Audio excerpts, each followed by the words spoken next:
नमस्कार मंडळी, जय खानादेश. तर आपल्या धुळे शहरातील एकविरा देवी यात्रोत्सवाला प्रारंभ झाला आहे. पण या मंदिराबद्दल काही ज्या गोष्टी आहेत तुम्हाला माहीत आहेत का? नाही तर जाणून घेऊया.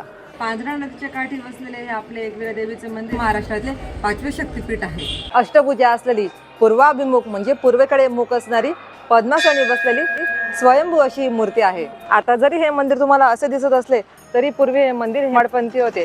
पुण्यश्लोक अहिल्याबाई होळकर यांनी या मंदिराचा जीर्णोद्धार केला होता व मंदिरात भरपूर प्रमाणात पाणी असावे म्हणून ही पायवीर पण बांधण्यात आली होती, जी आज अशी दिसते. या मंदिराला सुमारे 400 ते 500 वर्षांचा इतिहास आहे. 250 कुळांची देवी ही कुलदेवता आहे. भारतातील एकमेव असं शमीदेवतेचं मंदिर इथं आहे.